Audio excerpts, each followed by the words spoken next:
Haribo.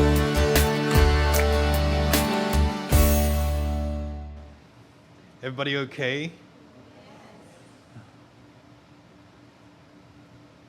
So we're going to be speaking a little on mindfulness, and I made a few notes because it's such a big subject, and it's really an important subject, and I want to make sure we can finish everything in time. You know, when I speak with you today,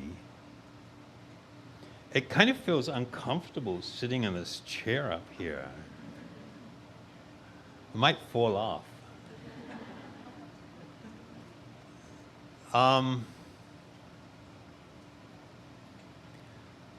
I don't want this to be like a lecture where you get to sit back there and check this guy out. I would really like to be able to have a conversation and to talk about things that are actually really important. I thought it was going to be cold. Mainit pala.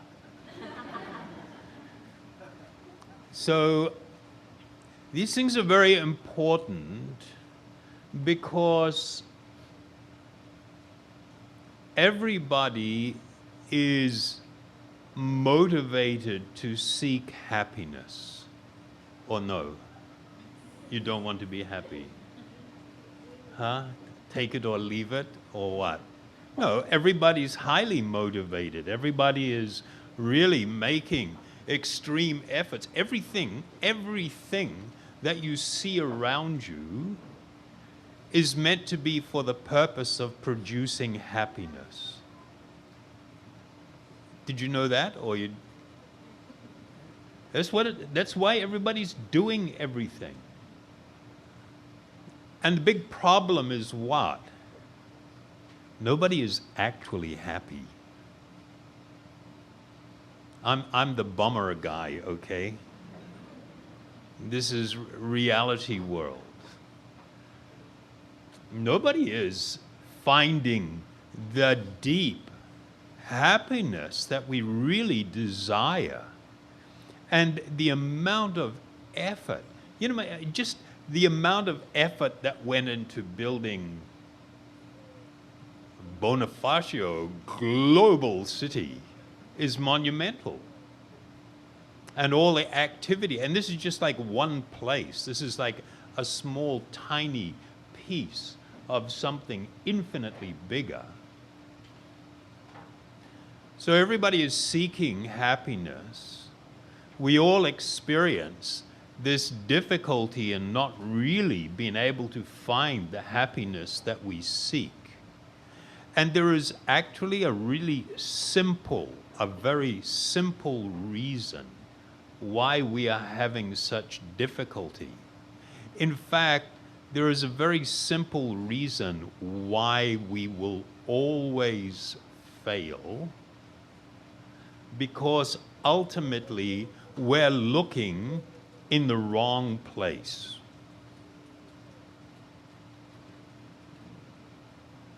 So the process of yoga meditation and the use of mindfulness is precisely to not only to teach a person how to live a more happy and fulfilled life, but to experience it, to be able to actually taste that happiness that we seek. So the first step in this journey of being more mindful is that we need to embrace a reality. That reality is wherever we are right now in our life, wherever we are, And everything that we are experiencing is due to or the result of past choices that we made and actions that we took.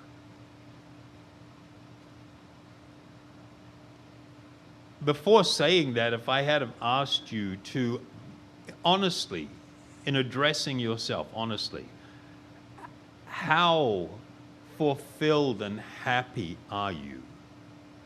How much distress and difficulty and suffering are you experiencing in your life? And if you had a thought about that first, and then I made that statement, you know, a lot of people cannot accept this reality. The reality that we are the only ones that are responsible for our life and where we are. It's not, you know, we have this tendency to blame other people. If I am unhappy, if I am miserable, if I'm not getting along with somebody, it's always somebody else's fault. That is absolutely untrue. It's your fault. If you think the person that you're hanging out with is making you miserable, then why did you choose to hang out with them? Why did you choose to live with them? Why did you choose to accept that things are going to be going in this way that is producing unhappiness? You're the one. It's not like it's happening to you. You are inviting it, and you are participating, and you are directing because of your own choices. Ooh, I don't like this. Anybody want to go? You can. But if you hang out, we'll get to a good place.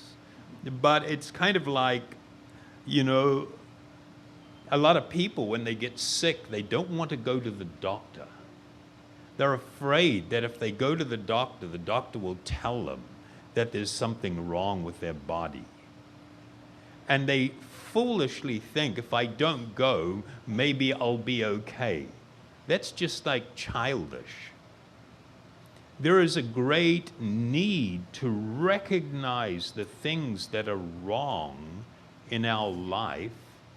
Otherwise, we will not even try to address them. We will not even try to deal with them. The reality is that choices and actions have consequences. In the yogic teaching, this is called the law of karma.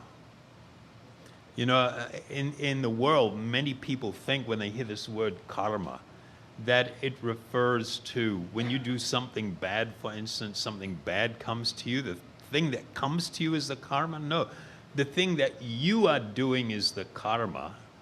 The reaction is the fruit of this karma. Karma phalam is called in Sanskrit.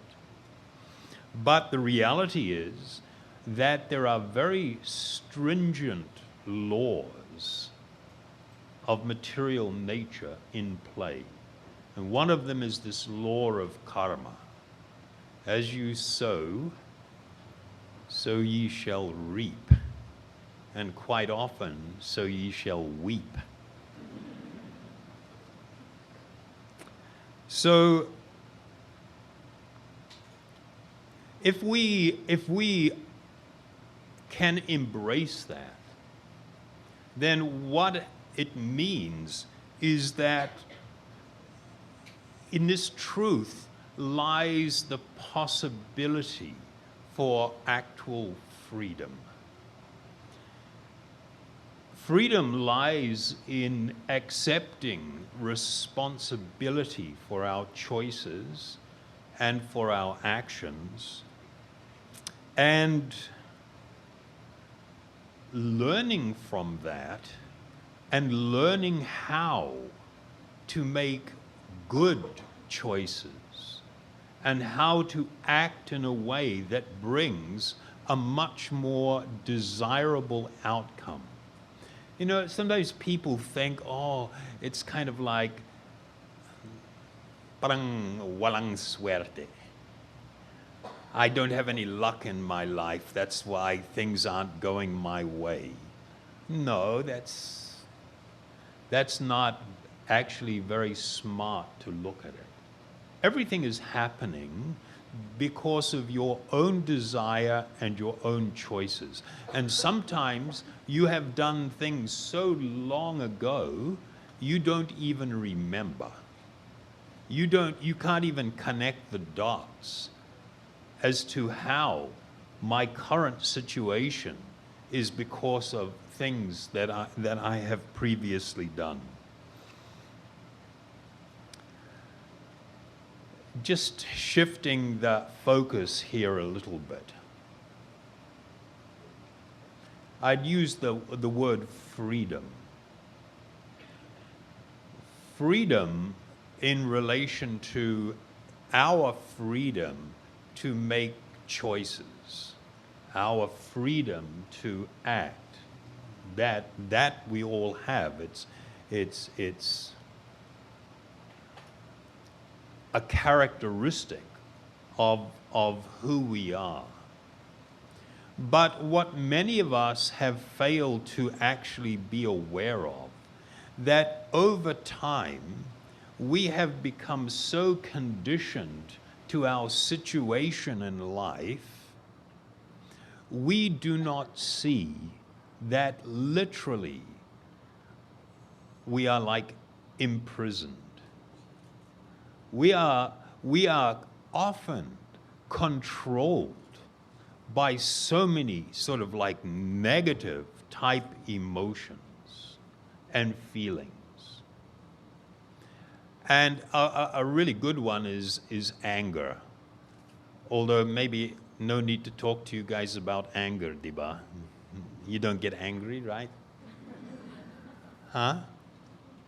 I mean, anger is the most useless and stupid thing. It's ridiculous. Why do people get angry, generally? Because they want to get something. And then there's somebody is acting in a way or doing something or whatever, I feel that they are in the way of my happiness or something that I want. I'm not getting what I feel I deserve. And so I get angry. And 99.999% of the time, people will always say, ikaw kasi, you made me angry. I'll tell you a truth. No one can make you angry. No one. If you are experiencing anger in your life, it is because it is already residing there in your heart and in your mind. And somebody has simply come along and touched, ding, and then, yan, lumabas na. You're going to hear me roar. But we don't recognize that. We have lost the plot. We are so caught up in our mind, pulling us so many different ways. We have lost the ability to even step back and really think about things and learn how to make choices so that our life can actually change. We are like perpetually pulled by emotion, by desire, by so much disturbance in our mind, so much emptiness in our heart, and we are constantly pulled. These things are the most unfortunate devices to ever be foisted upon humanity. If you use one of these, you are nuts. Seriously. And you see, everybody's looking. Everybody's looking. You know, I can remember when the smartphones first came out, more or less the first serious Apples came out about, 2012. But before that, HTC and all these different guys were hard at it. And I can remember in a restaurant in Makati, I went in to get a salad, and there were like nine women from an office environment. You could tell by the way they're dressed. They're sitting around the table. Every single person is on their phone. And the only time they communicate with each other show somebody something that's on your phone. And I'm just sitting there, and it's just like, what the hell has happened? And that was like ancient history already, right? 2018, nah. We're really moving on. And what the problem is that instead of actually trying to step back from things, we are becoming more engaged. And becoming more engaged, we are losing control of our mind and our life.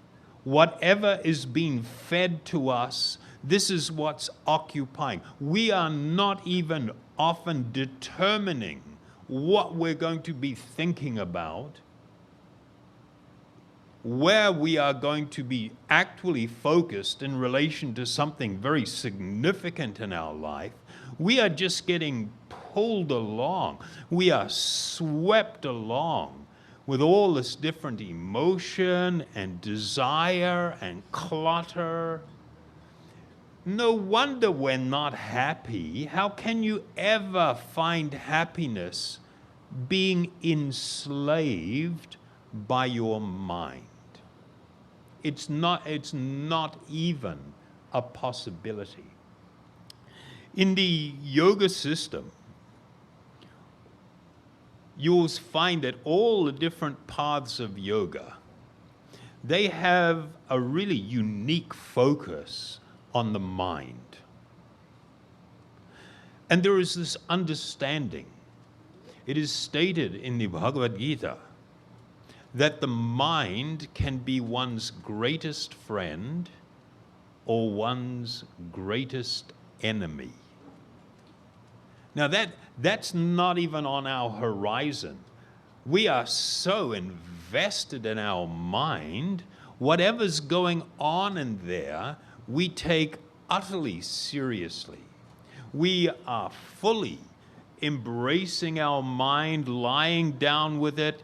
If it's going into depression, if it's going into sadness, if it's elated about something, we're just dragged, we're just following it wherever it goes, and we exercise no control over it. Almost no control whatsoever. This is considered a formula for incredible unhappiness.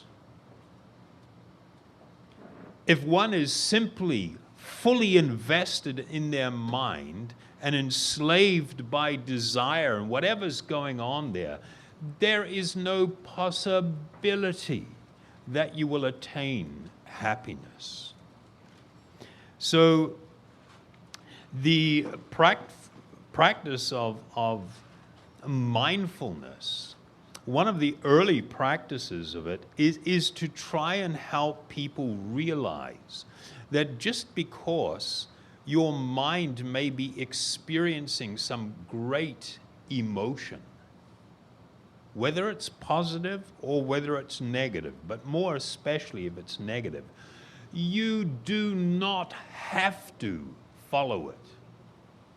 You don't have to act on these impulses. You always have a choice of how you are going to deal with things. And unless you make that proper choice, if you simply act on every impulse and desire, I guarantee you a life of unhappiness and a death that is so tragic. Death. I told you I was the bummer guy.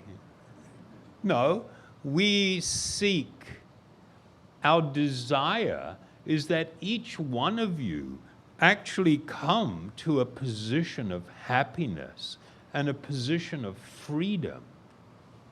But in order to get there, you are going to have to do some work. Number one, you've got to take the wheel. You can't just sit in the back seat and think that this self-driving vehicle with an insane driver is going to get you to any good place. This driver, if it is my mind, if it is my emotions, if it is my desires, and I am not exercising the choice of whether I'm going to follow or not, I'm simply being swept along, there is never going to be a good outcome in your life. Whoa, the bomber guy. You know, one of the things that you need to do in life is to try and begin to develop a personal practice of exercising some control over what you actually do and say. For instance, if you are in a state, a highly emotional state, whether it's positive or negative, you should never make a decision to do anything. You need to go away.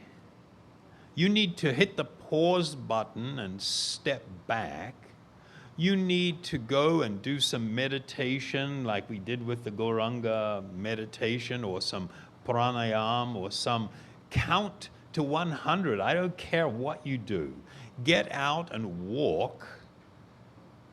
Be alone by yourself and calm down.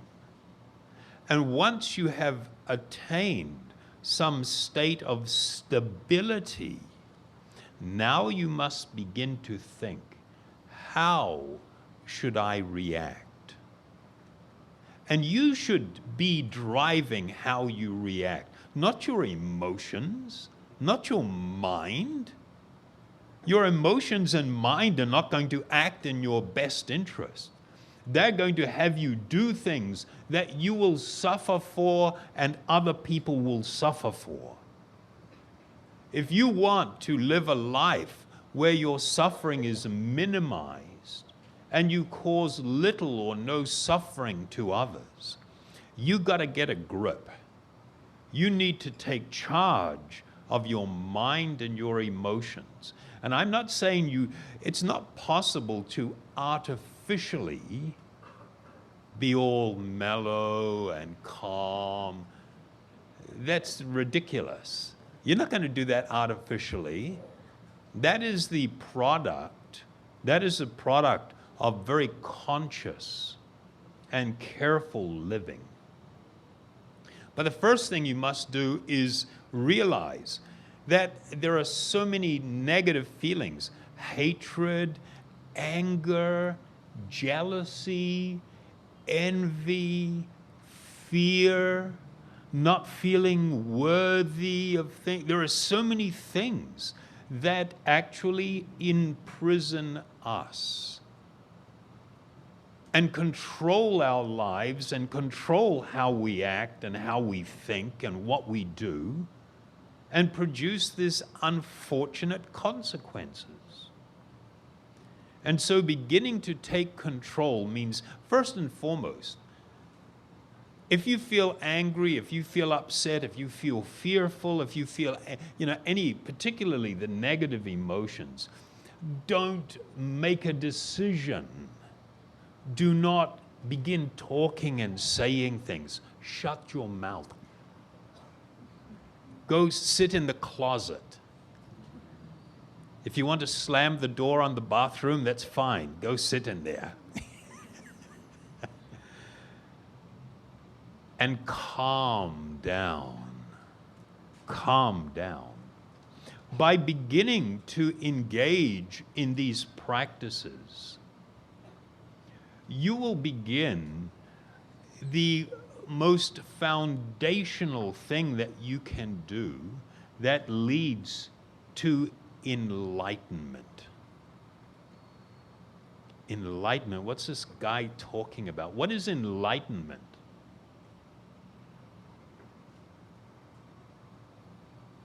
It's when you turn the light on so that you're not in darkness.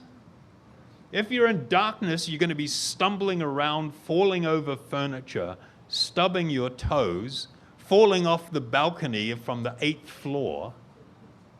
When you're stumbling around in darkness, if you switch on the light, you can see the obstacles around you. You can make decisions how you are going to move around. This is what is required in your life. If you are to become happy, you must become enlightened. And enlightened doesn't mean you go off to the mountains and live in a cave. The Neanderthals were doing that, and I don't think they were greatly enlightened. Enlightenment comes from a very simple principle.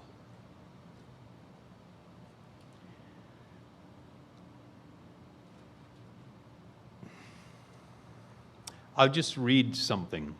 By learning that we do not have to instinctively act on negative and destructive thoughts and emotions means we become the masters of our own mind, rather than being enslaved by our mind, emotions, and desires. And this is a very core or foundational principle, becoming the master of your own mind and your own life.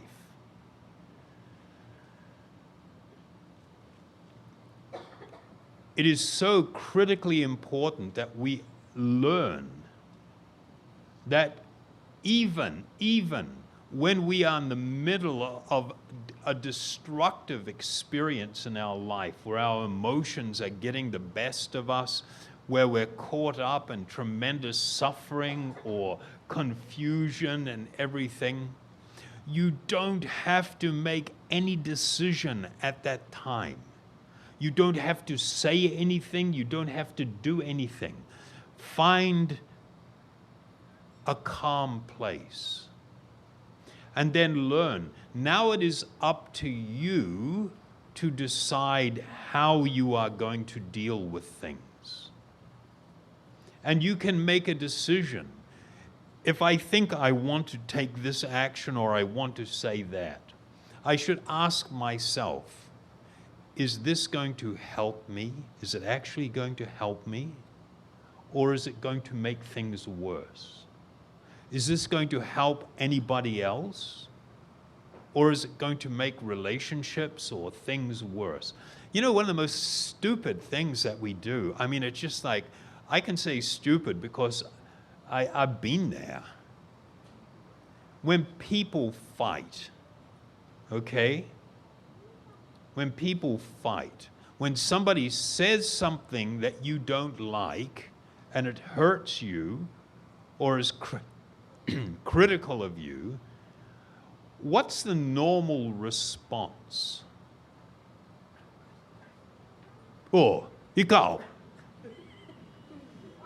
Then immediately, instead of addressing what somebody's saying, I'm going to start looking for ways to hurt that person. I'm going to dredge up things that they've done in the past, things that they've said, and I'm going to make like bombs out of them and start throwing them to try and hurt that person. That's like, oh my God, how stupid is that? Does that really solve anything? Does it make anything better? No, it can't. It never can. And yet we keep doing it. The fact that we keep doing it, that we keep acting in this way, shows you how unenlightened, how ignorant we are.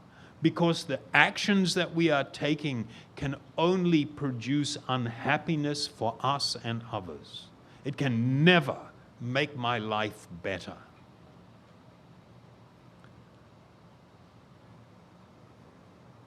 Is this okay? Or are we too serious? Huh? It's okay? You know, if we want to come to the position of actual happiness, it's necessary for us to really, we're not talking about making changes, we're talking about a radical overhauling of our life. Everything that I've done so far has got me to this place.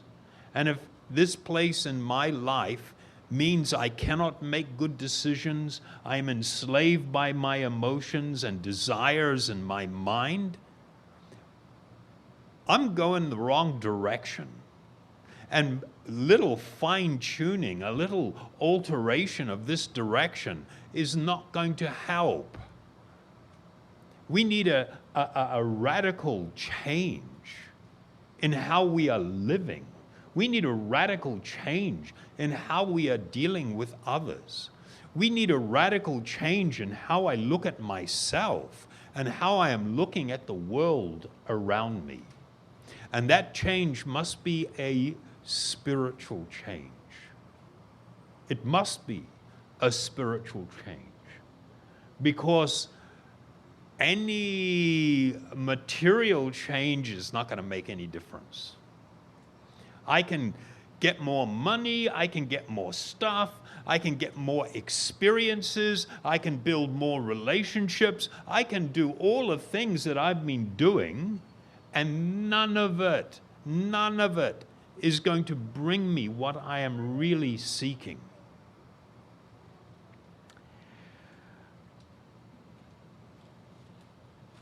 But this is hard because we have become so weak. These things make us really weak. Unless you are the master of it. You know, people, they don't have any mastery over technology. They become enslaved by technology. If I'm sitting at a big desk and somebody's coming into a meeting with me and they sit on the other side, and they put their cell phone on the desk, and if I reach over and take that cell phone and move it so they can't reach it, what's the reaction?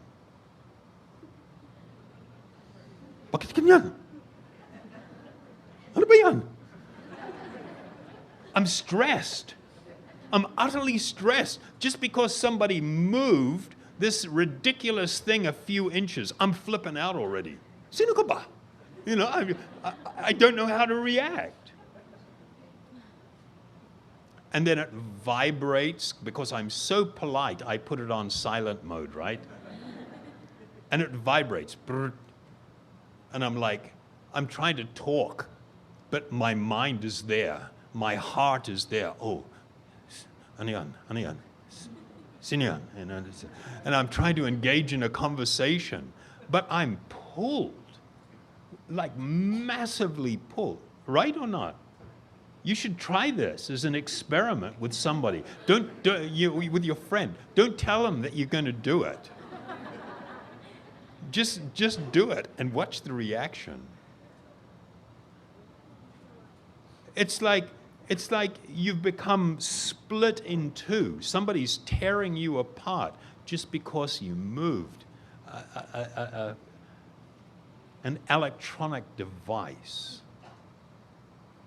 This is an indication of how out of control of our own life and of our own mind we are, how much we are caught up and enslaved by this. So, when we can come to the point of being more in control of what we say, of what we desire, of what we are thinking, and more, therefore, in control of the actions that we are going to take, only then do you have dignity. Only then do you have freedom, at least a form of freedom, and only then is there some chance, some possibility. You know, the reason that mindfulness and meditation is important,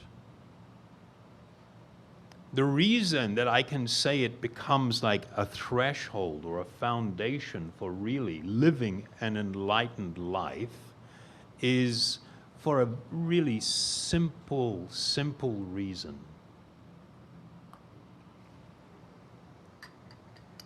You want to know what the reason is? That's 100 pesos each, please.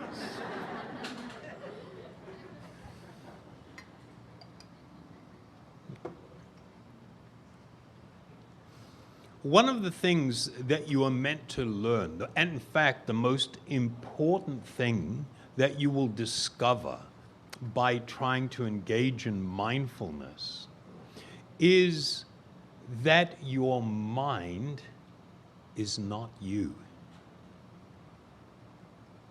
Your mind is actually a tool that you should be using. The fact that you can step back, even at a time of like really intense emotion and great anger or disappointment or sadness, where somebody is really experiencing a great tragedy, the reason that you can step back, even though you may be sobbing and your mind is just like it's a whirlwind in there, but you can step back from it because it is not you.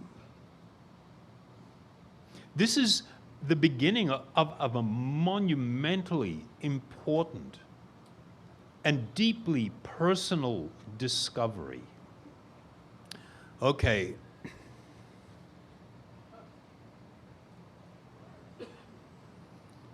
Generally, we are living in this huge fantasy. This fantasy is the idea that my mind and this body I'm wearing is me. That this is me. When you become caught up in this idea, and everyone is caught up in this idea, you are guaranteed that you will suffer.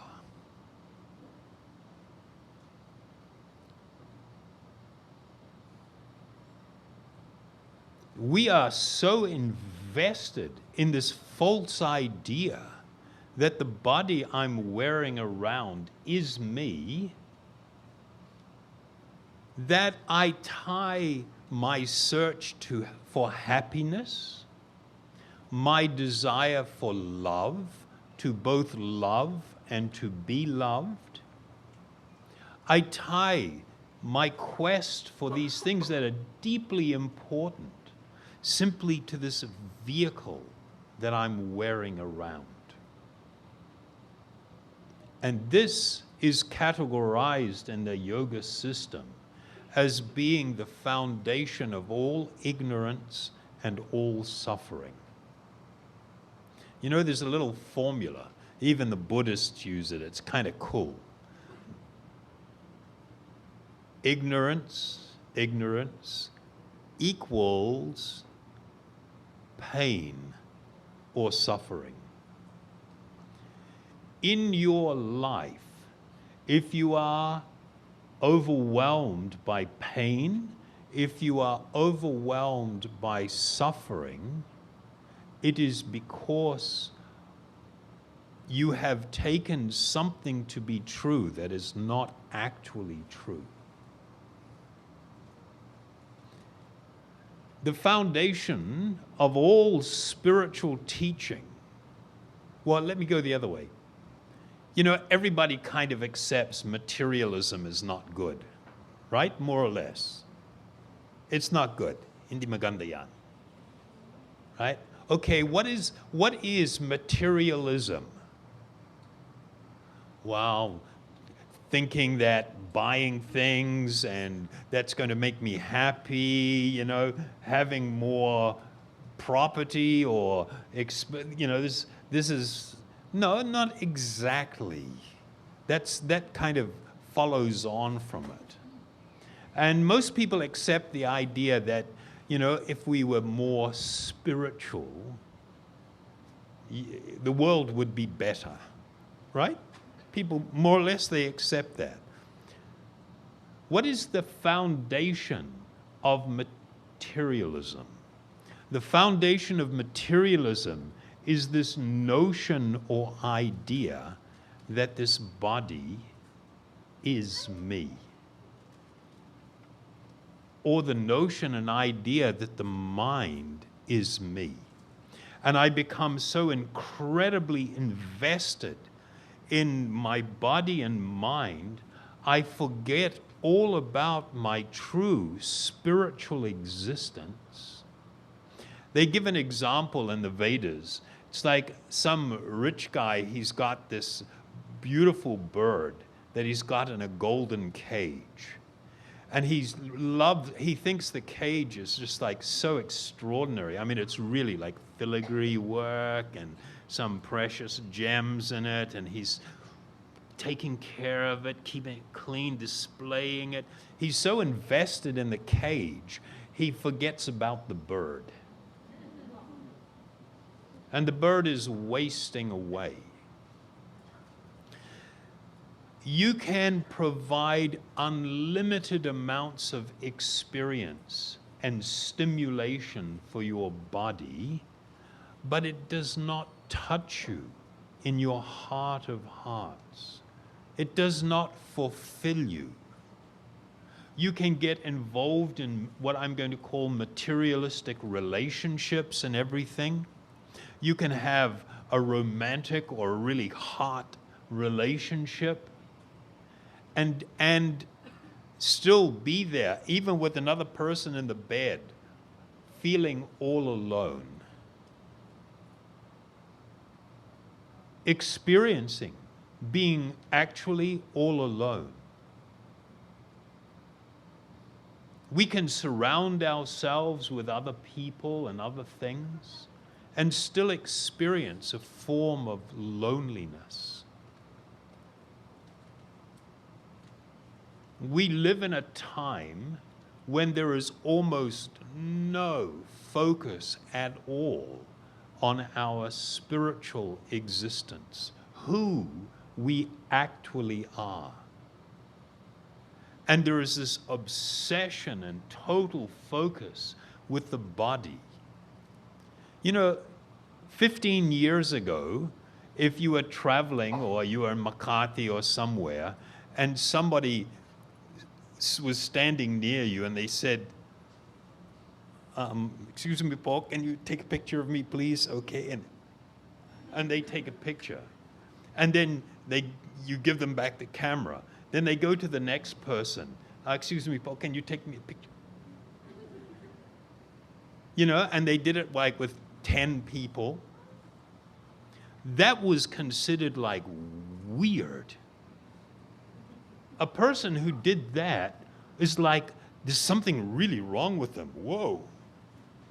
Right or not? And now we think this is normal. We think, because we do it ourselves, we call it a selfie. No, you can't take a picture of yourself. You can only take a picture of your body. And your body is going to grow old and die, and you're going to have to leave it and go somewhere else. And you spent your whole lifetime absorbed in this garment, this outer shell that you're wearing around, thinking this was you, and investing all your efforts to find happiness and love simply on that level. That's not going to end very well.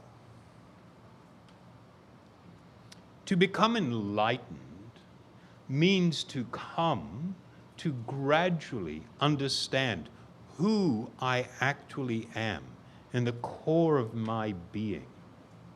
To understand what should be a healthy relationship with my body and with my mind, with other people, with this world, rather than just being helplessly swept along with whatever's happening around me. Mindfulness is meant for the purpose of helping a person come to that experience, to that awakening. There are two things that you need. One is you need to hear about this stuff, because we're living another dream or another lie. We need to hear what is the truth. This is what we call yoga wisdom. But there is this necessity to engage in practice. So like I talked about, learning to hit the pause button, learning to step back from things is kind of like a really important initial step. But just trying to do this in your mind is not really going to change things that deeply. There is a need to engage in meditational practice. Meditational practices are really about, yeah, of course they make you feel good, you feel more relaxed, you know, life seems to go better and all of that, but that's all Mickey Mouse. The real benefit of meditation is actual spiritual enlightenment. And this is not like, oh, it's okay for you, you've been doing this for 40 years or 50 years, you know, but my life is like this. No. It can happen like that. It can happen even as somebody is dying. They can go through an experience of enlightenment. It can happen like that, but for most of us, it is a gradual process, and it does not require that you sort of turn your back on the world. No, you have to see where everything fits. This is what it means to live in harmony. Living in harmony doesn't mean following all of your desires and diving into this world and thinking that that worldly experience is going to make you happy. No, that's nonsense. And that's just a lie. That's so untrue. Harmony means when I come to understand my true spiritual identity, when I begin to understand what purpose this world serves, what purpose my life serves. If you don't have purpose, you are simply at the mercy of so many things pulling you everywhere. You need a very clear purpose in your life. You need a profoundly spiritual purpose. This is not a big fancy thing for certain kind of people. We are talking about everyone's actual inner nature. This is part of who you are. And the process of meditation is to experience an awakening of my true spiritual identity.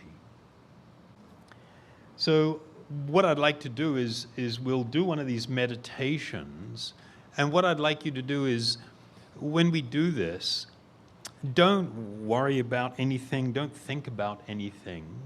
Just immerse yourself in this sound. Just simply allow it to enter your ears, it will enter your heart. And when it is your turn to say these sounds, then you repeat them and listen to what you are saying.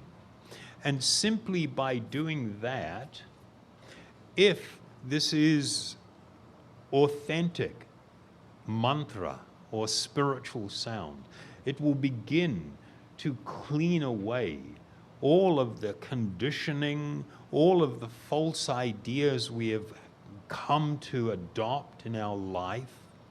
And gradually the process of spiritual realization will take place. We will begin to see things with clarity. So we'll do that for a few minutes.